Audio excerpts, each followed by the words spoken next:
Enter in, Singed is banned out as he's been seeing a lot of play here the past few weeks. Kale and Malphite as well.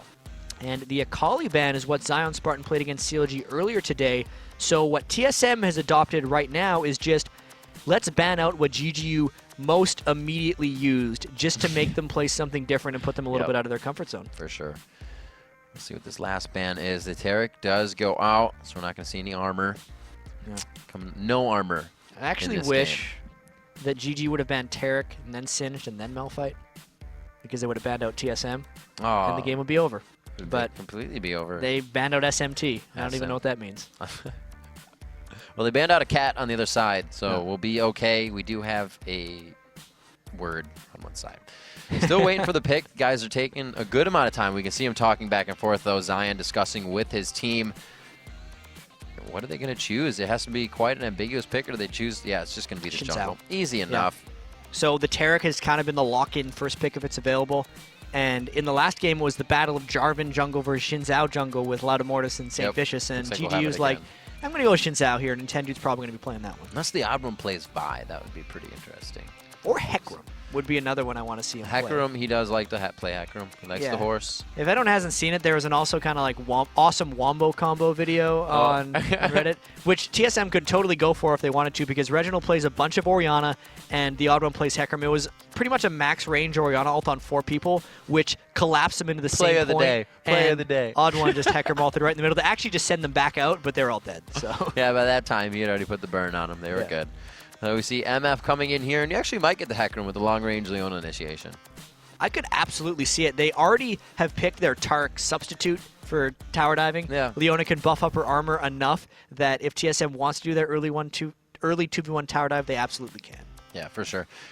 Hovering on Janna. Hasn't gotten a lot of playtime at all lately, so we'll have to see if they choose to go for her. Very safe pick for the bottom lane, but also can be burst out real quick, too.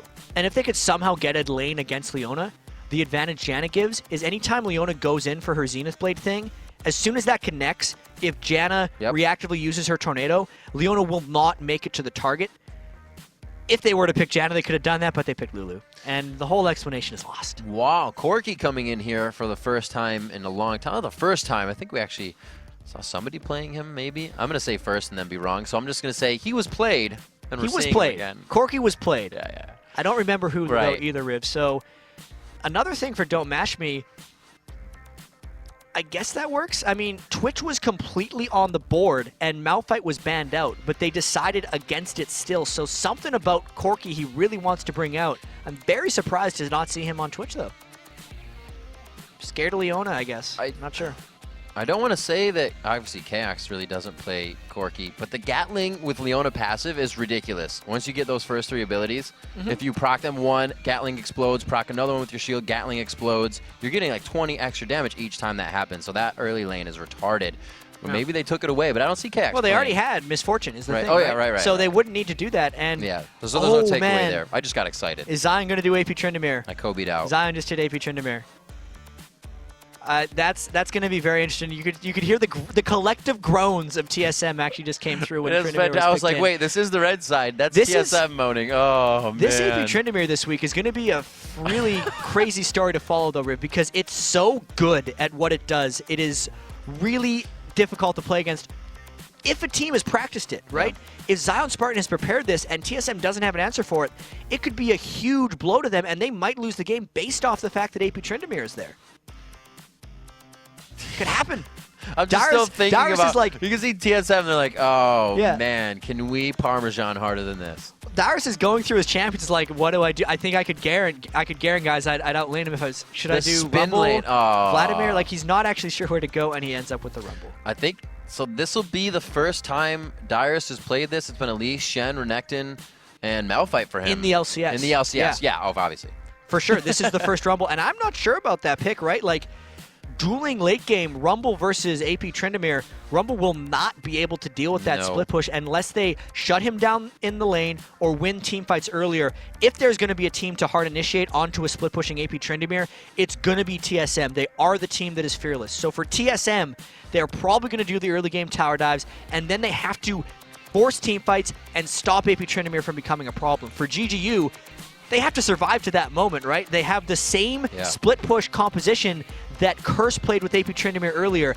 They get the shove from Lux, and then they have the pushing support as well. So this will be a very interesting game, Riv. No, we actually haven't seen too much a Corki Lulu matchup in the lane. How's it going to go up against MF and Leona?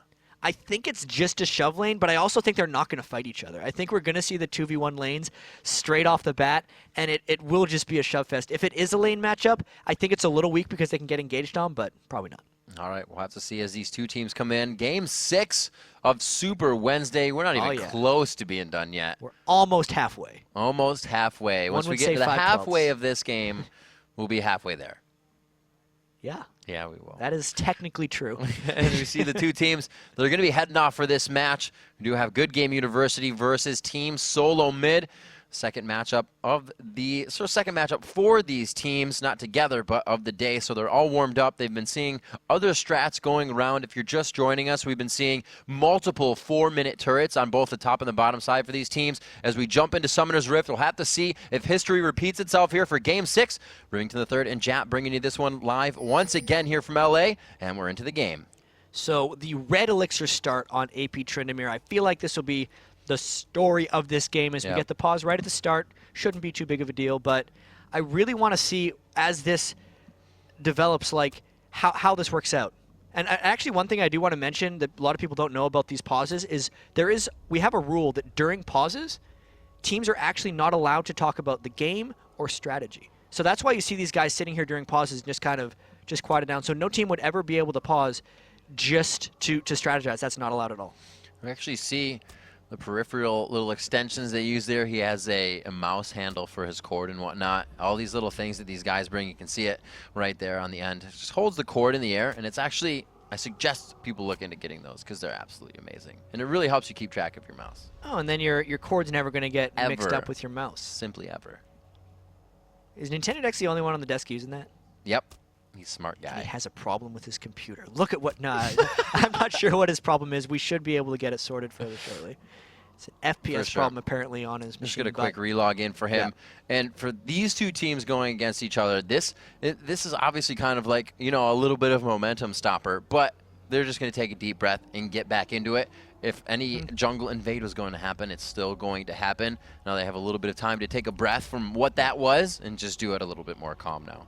Yeah, just the stops and starts shouldn't affect these guys too much. Surprisingly, aside from Jinte, really, a lot of these guys have multitudes of LAN experience. TSM, along with COG, the two longest standing teams in North America. TSM, the longest standing roster in North America. They've been the same team for almost a full year now, March 13th. Yeah, March 13th, they will be a full team for an entire year.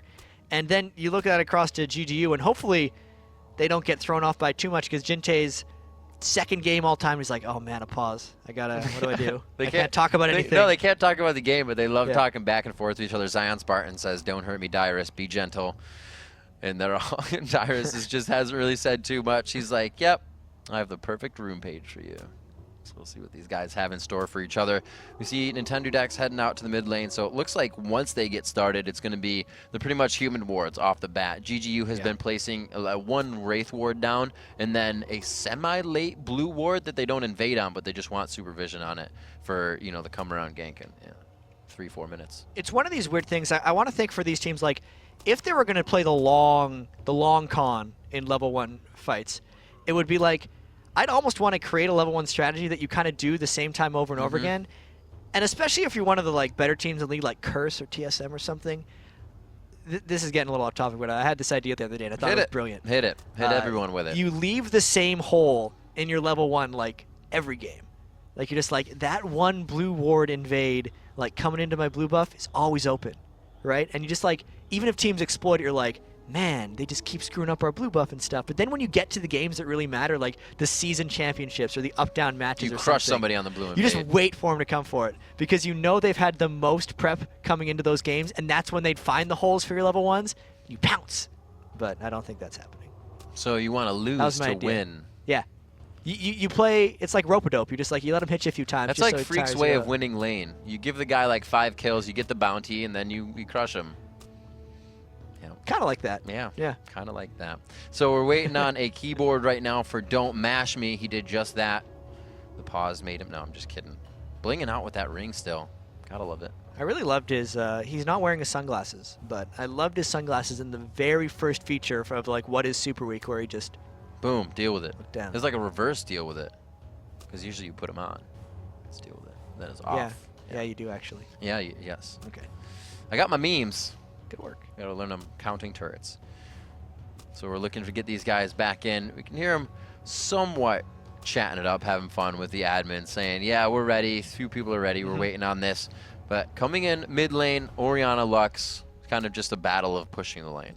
It's the shove fest, right? I mean, I think Reginald will be able to out-aggress a little bit, because if Jinte ever uses his light binding, Reginald has superior auto-attack trade with Orianna over Lux, so he would look to just go straight in on that, and Reginald wants to be the aggressive laner, plus there's going to be the added level of urgency for TSM this game, because they know about AP Tryndamere, and they need to keep him under wraps. Like, it's not like AP Tryndamere explodes and becomes this unstoppable beast, but his split push pressure is there so much that the urgency of the initiations is enhanced. And there we go. We can see the thumbs up from the admins, and don't mash me. We are underway with our 6th game of the day, and we are about to be on the Rift. Yeah.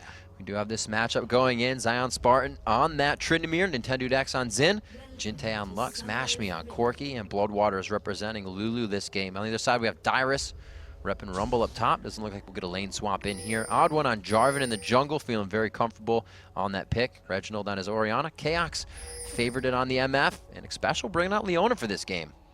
And the Jarvan jungle for the Odd one is definitely something he's kind of always played for a while, but he's never really mained, so I don't know if he's 100% comfortable on this. It's not, unless he really plays it like full tank, a supporty style jungle for him. It's more of a heavy ganker who wants to run away and get a lot of farm. So we'll see if TSM defers a bit more farm to the Odd one, or if he just gets it through ganks. Not too many wards as well. Again, just those one near Wraith ward we were pointing out before, and the top ward to initiate that late blue buff invade.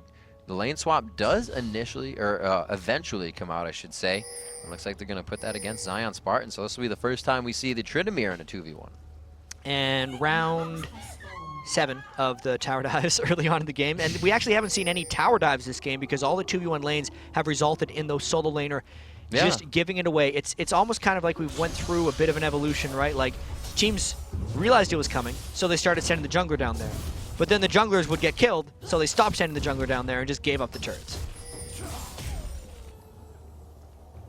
Looks like they're moving down. They will get some good help here, probably for the smiteless for the Odd one. We'll have to see if he goes for anything aggressive on the red buff if they know Xin is at his blue.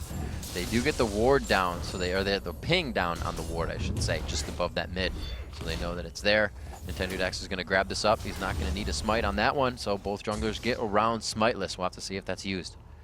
It's just going to be about speeding them up to get to that 356 landmark for a turret kill, really, because they got... This means that both of them can skip the Wraiths to get straight onto the red buff and get it a little bit sooner. Also, there is an approach ward for GGU up top if Oddman wants to go in, but there's not one for Dyrus, as far as I can tell.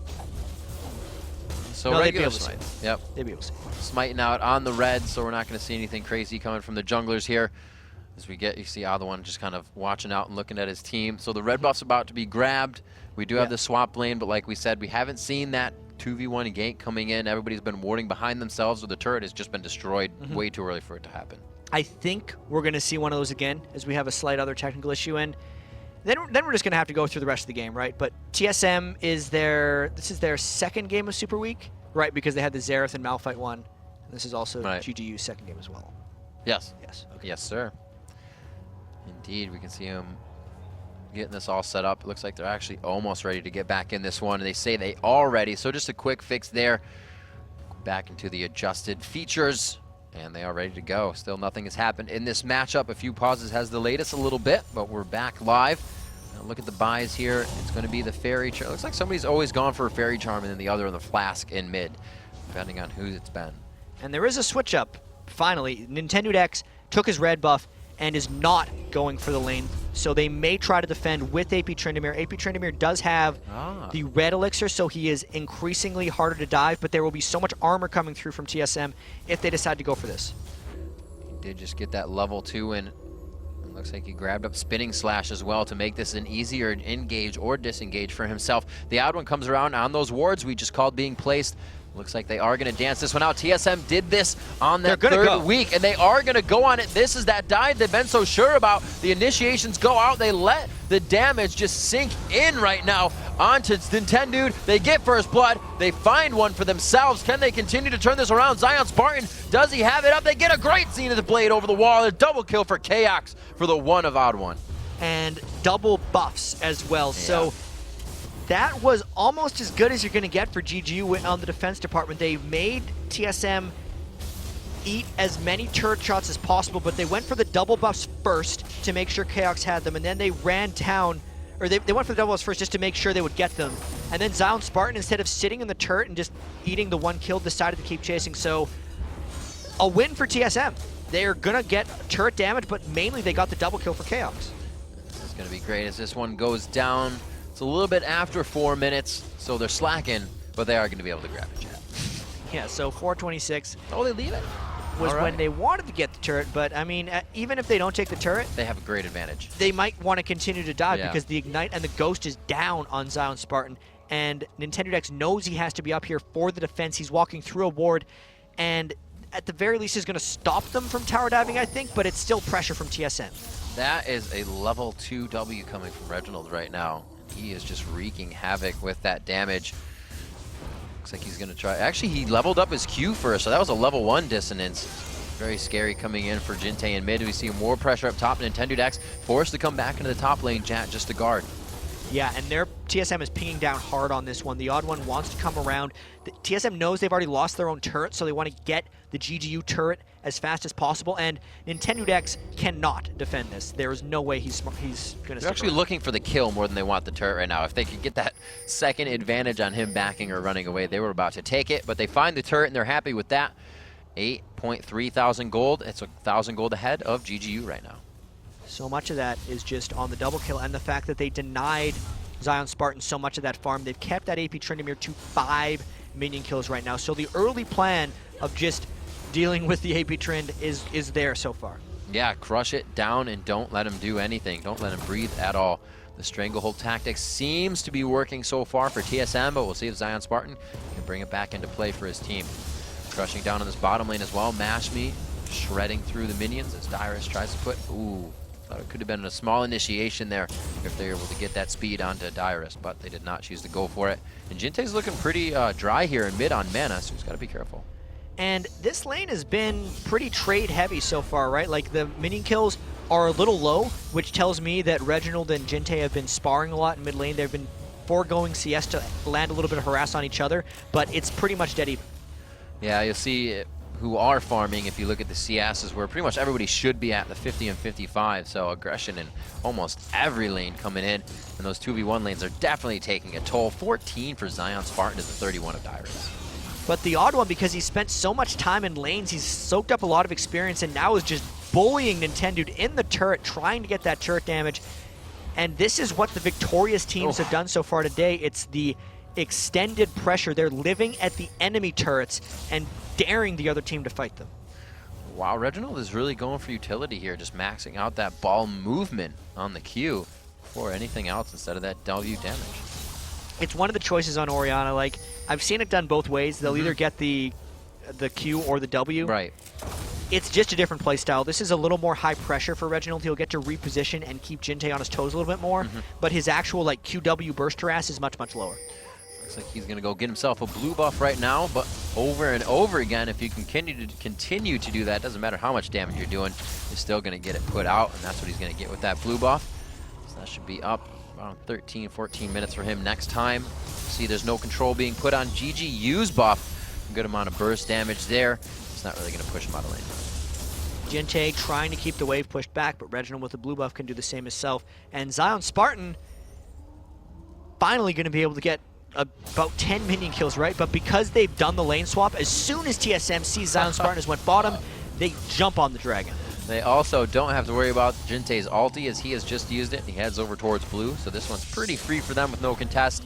8 minutes in, that dragon goes down. 14 minutes for a dragon there. So looks like Reginald could get enough damage on this turret to make an impact here in the next few minutes if he wants to prep it. So now dear. Zion Spartan in danger of getting dove again, but he's level 6 this time, so if TSM wants to do something, it's press the turret down, because killing Tryndamere at level 6 is much more difficult than it was before. Well, it's going to be a lane for a lane here if it happens. That top is getting pretty aggressed on. Zion Spartan's doing what he can to hold this one. It looks like he's actually holding the 3 off in that top lane. There's the ultimate in middle, actually. Nice job just pulling in Jinte and Nintendo to get out safely. I don't even think Reginald took damage for that. Like, there were 2 people mid, and he basically just 2v1'd them away from himself. That's really dominating play by his Orianna in mid lane. It might be why it was banned in the first game of the day. Looks like this turret may finally go down. Mashmi has 1 more minion left there, but it looks like they are going to keep this up and keep the harass on Dyrus. Seems like it's a bit of a change from what we've had in the past games. Now that the advantage is there, they're keeping the lanes up. And once all the turrets kind of fall for both these teams as they're trading them back and forth, is when the team fights are artificially forced for the next thing that's going to happen, which actually gives TSM a fairly large advantage since they have a 2,000 gold lead, or will if they're able to finish off this bottom turret by GGU, and that's good for TSM. So as we look around, the BF sword's actually quite quickly grabbed up here by both of the AD carries, but with that extra gold that KX has been able to accrue through the double kill, he puts it right into the scepter right off the bat. So that's the difference we've kind of seen, because Cop was just playing in a very similar strategy the other day, and he was going for straight AD, but this time you get the Vamp Scepter.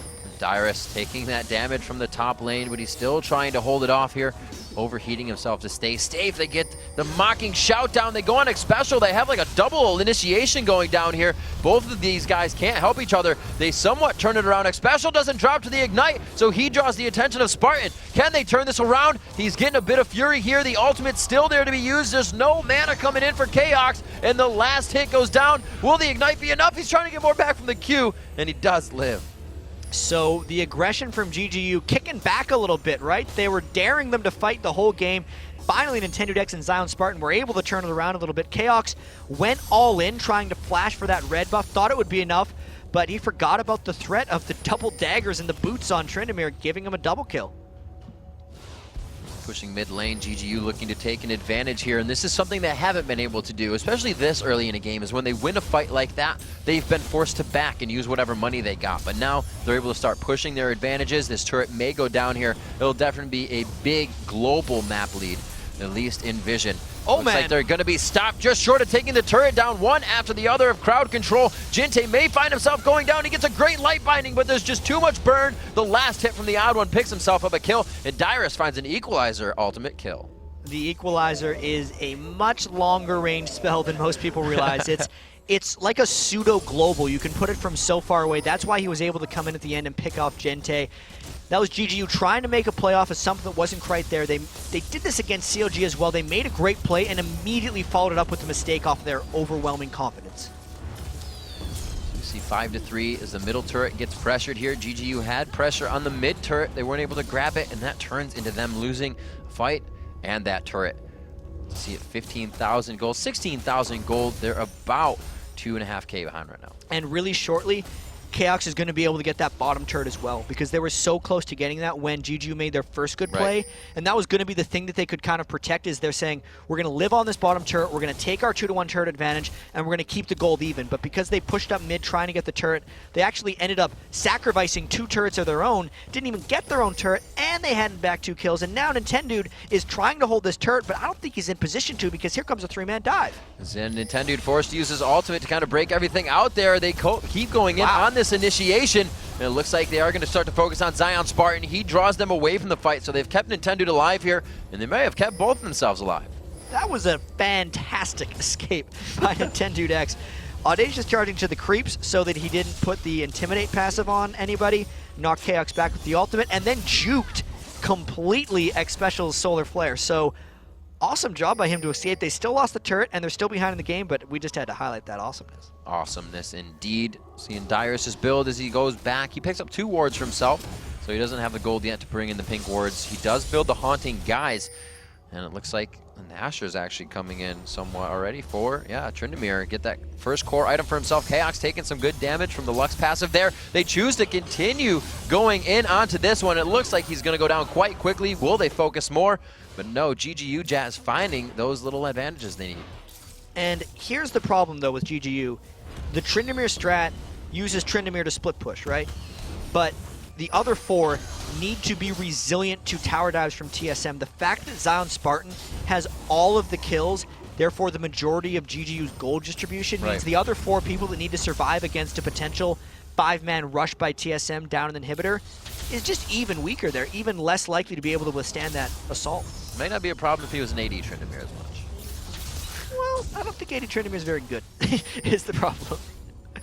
At least some more damage that they would be looking for. We see the gold here stacking up, 4,300 to 5,700 on the 80. Carries Mashmi quite behind there. The Zeal and the Bloodthirster finished over on the side of Chaos, and he actually puts in the sword as well, the long sword for the next buy. He comes into his last Whisper. The Infinity Edge trying to be finished off on Corki here, so he's looking to get that burst damage, but he's spending a bit more. And the cooldown reduction is there for Zion Spartan now. Just like every AP Tryndamere, he's got the cooldown boots and the Nashers too, so he's at 39% as TSM takes yet another Dragon. GGU is keeping their mentality in this game, knowing they need to keep wards in their inventories.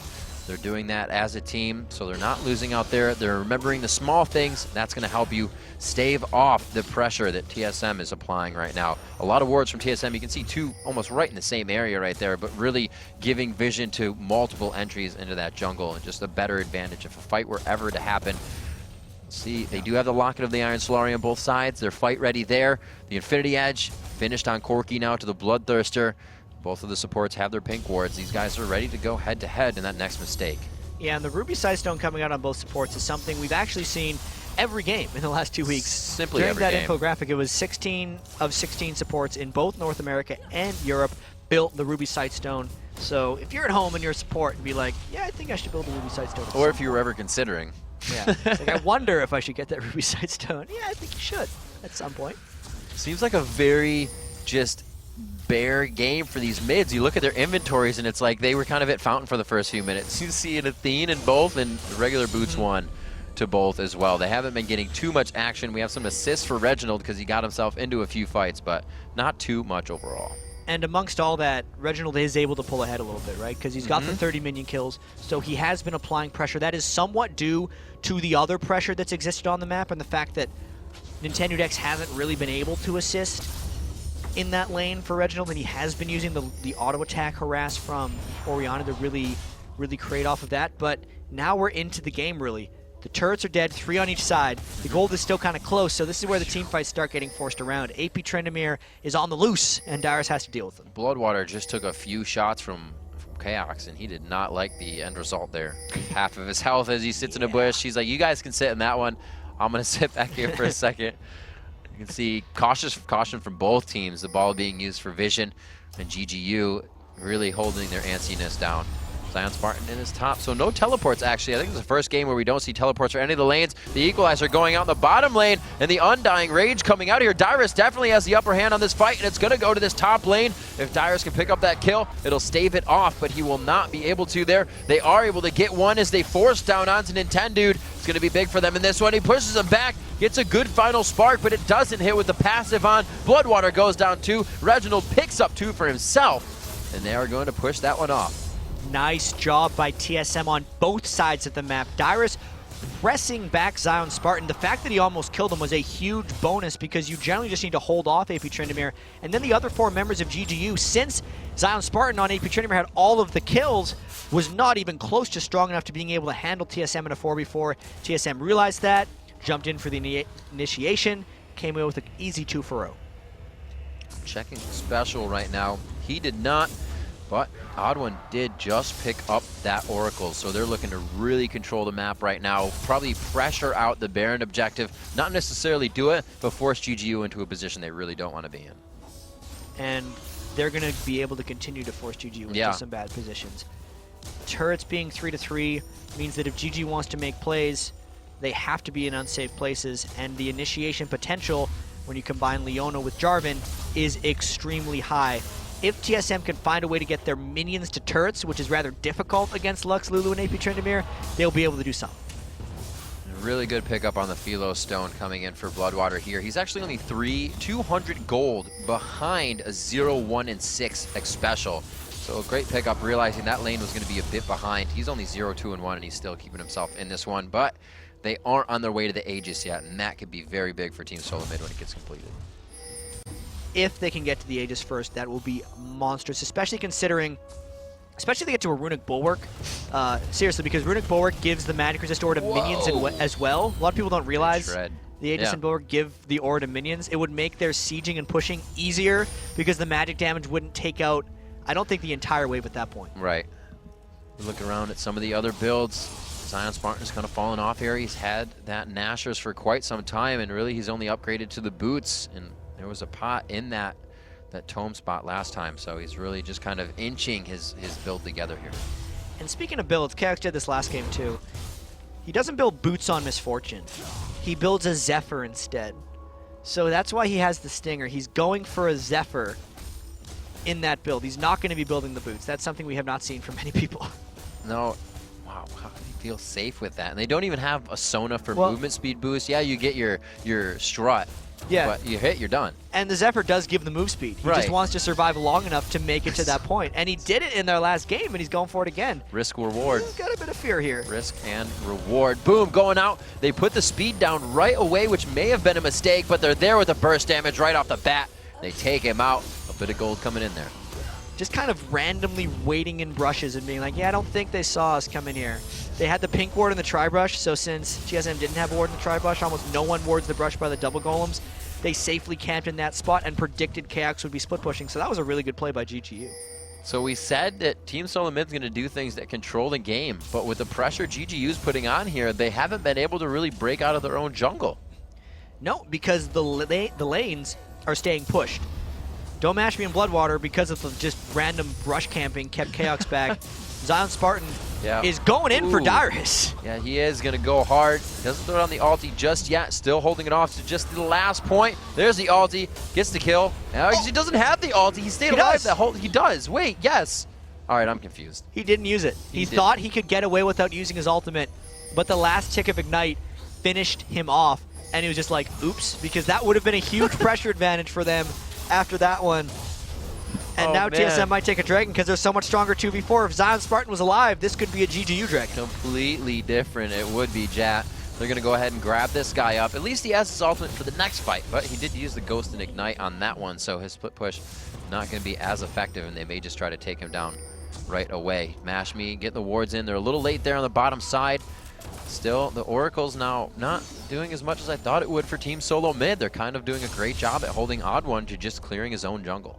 Yeah, they really wanted to make that Oracles make plays for them, but just because of the lane presence by GGU, that wasn't necessarily the case. And with Zion Spartan having 40% CDR on Tryndamere, burning that ultimate wouldn't have been an issue, right? It's a 60-second cooldown with his 40% CDR, so he's going to want to make that play better in the future as he goes for that Lich Bane.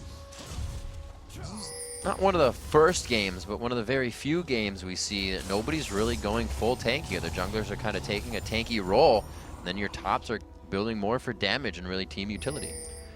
Dyrus wants to be able to threaten Zion Spartan at least a little bit. So because of the heal sustain that Tryndamere is going to be able to do, Dyrus needs to make sure to get a build that can burst him like in one cycle. I'm a little surprised, even just because it doesn't fit Dyrus's build, but if he were to get a Morellonomicon, either him or Reginald at some point, just to reduce the healing when he does go all in on Zion Spartan, if that could maybe be his next item, it's probably what he needs if he wants even a chance of dealing with him 1v1. We got a good push for Mash Me up top. He's got quite the minion wave to go at as we see Zion Spartan trying to get himself through the jungle, actually in quite a risky spot. Wards in the jungle are going to alert them that he is there. He knows they have wards, so you see how cautious he's playing now. That he was seen just milling about the jungle. Everybody's clearing out these waves, chat. It's all about that mistake. Everybody is just waiting for it. This reminds me a little bit of GGU's victory over Vulcan, their only victory this season, when they had that crazy poke comp. Not because of the compositions, but literally, I think this was a gold total in that game at some point. Vulcan had about a 4,000 gold lead. GGU was down 3 to 4 turrets, and they just sat in here for a while. They got into a split push rhythm where they could keep the farm equal for a really long time. Vulcan got antsy, and Vulcan initiated and then ended up losing the game. So GGU is trying to force TSM into a similar moment of antsiness, and they're hoping TSM gets forced into a mistake. Well, they've done a great job at keeping all the lanes past River. I think this is the first time Chaos is actually going to be able to help push this top lane in the other direction, as Zion Spartan just stays in that bottom lane. Very interesting that they're not choosing to push the top lane with Baron being up, but they again keep Dyrus out, and effectively I think a Dyrus ultimate in this fight is going to be a lot bigger than a Zion Spartan. So this is really a huge play for them. A Dyrus ultimate is much better than a Zion Spartan in the lane, but what GG wants to be able to do is get Dyrus to use a teamfight ultimate, and that gets Zion Spartan a turret. I think that's the whole play. And finally, TSM's had enough of it. They're controlling around Baron, and they want to try to make a play here because they know they're stronger 4v4. The pings are there. If Dyrus can get vision of Zion backing in that bottom lane, they know he's going to start heading towards the top, so Dyrus may do so himself.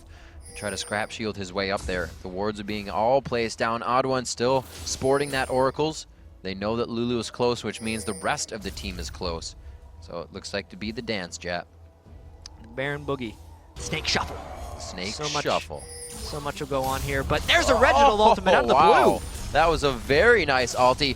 Doing a bit of damage, but where's the initiation off of this one? He flashes the final spark damage. They're kind of walking out of a lot of abilities here. The reinitiation somewhat misses as well, but a huge on here by Oddwin and Dyrus. Both ultimates just overlapping. It looks like they're going to start cleaning up this fight. Bloodwater does make it out with a sliver. It's the harpoons on and Nintendude. They try to go on to Don't Mash Me as well. The flashes are coming out. One last shot from Chaos. Picks up Nintendude X, and they look to back out, losing nobody. And Zion Spartan bailed out of that fight as soon as he popped his ultimate. If he would have stuck around, he might have been able to come and get some cleanup on X Special or Chaos, but the threat is gone. He essentially went bottom lane to heal. Maybe he can make it back up to stop this Baron because he really has to, otherwise TSM will get complete control of this game. TSM is super low. Mash Me has the burst damage to get through some of these health bars. If they can get there in enough time, they're not really crushing this Baron just yet. The health is low. Zion Spartan is going to go in. Can he get enough damage out here? They're going to make him focus him, but they all walked away from the Baron, so he took the damage as well. He didn't have his ult that time either.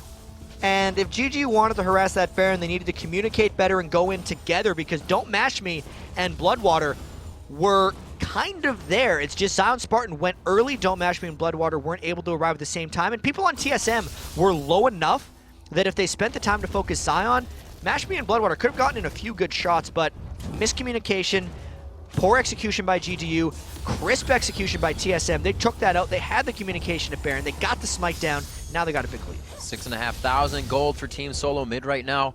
11-6 in the kills, and the turrets are still stale at 3 aside. We'll have to see what these guys do as we reach 26 minutes into the game here. It looks like TSM has found a good amount of ground with that last push. GGU was definitely climbing their way back into this one. We had quite an even game right up until that. It's all going to really be dictated by this next fight. That Baron is out, so it could be the TSM to just do it under the turret. And I like how Chaos has a bunch of swords that face in the same direction. I think it's a synergistic build for him. I do like the Zephyr build to point it out once again, but the synergy of the pointing to the right is good. This is absolutely amazing. He is sporting 5 right pointing swords. He needs to get a vamp set. He needs to get an Avarice Blade. There you go. Yeah. 6 right pointing swords. Yeah, silly giant spell. Look at how much right pointing damage they're doing to Dragon. They take it down. 27 minutes on that one, so we'll see him coming up at 33 minutes. We'll see if they even want it at that point. It's going to be all about the Baron once again as we get to that 33-minute mark. With the push they have going now with that gold, they have to know they're somewhat in the lead, so it just takes one good engagement. And TSM is not afraid to do that good engagement. This is the kind of the moment they've been waiting for. They do have the Baron buff. They know that Zion Spartan is not with the team, and they're much stronger than the other 4 Good Game University, but they've still sent Dyrus to split push, so they are playing this one safe. And then Chaos goes back to farming well, so they're just content keeping this one slow. Just going to leave them push the lane. They have 2 wards going up, so they still have the vision. Back to super cautious play. 45,000 gold to 37,000 as we just talked about that deficit. The best way for them to come back here is global pressure, but they cannot get off their side of the jungle. TSM's now flipped it back onto GGU. They're starting to get wards past the river and into GGU's jungle. And you can see how much more, not cautious. They're playing. Couldn't find the word. Aggressive? Thank you. Reckless? Reckless. Reckless. Reckles. He doesn't play. No. He's too young. Everybody wants him to. 28 minutes, Jat. A slow one for GGU here. Where would it be a comeback for them? The comeback comes from TSM letting their Baron buff go out and Zion Spartan either killing Dyrus or getting some pressure on the other lanes with now his death cap being completed on Tryndamere. But that's really tall task because TSM initiates very well, and this is their window. They have 5 people with Baron. They're willing to tank up this turret without minions because they're so strong right now. Crush that one down. We can see Mashmi's missiles just coming off from the side, really not should doing keep going. anything. He can command Shockwave. He doesn't even get a chance to breathe in the fight. It's going to be a forced back for Zion Spartan here unless they're just going to go all out base for base. But I don't think he's going to have much of a chance. Zion Spartan actually does stay. They lose the inhibitor turret here. They're going to try to get just the gold out of this for the next fight. They know it's not going to be game, so they're getting what they can. TSM might try to end the game here. They're still pushing up, and they wow. know Zion's not there. So it's 3v5 with Baron. They're going so strong. Takes 8 seconds to back. 20 seconds on the clock for Mashmi. The first turret goes down in a second. The second turret goes down in a few more seconds. There's the ultimate from Dyrus, stopping anybody who's trying to reinitiate in off the fountain. They're hitting down the Nexus. Team Solo Mid likes to take out GGU here in this matchup. 29 minutes and 30 seconds, and they just snapped their fingers and went for it because that's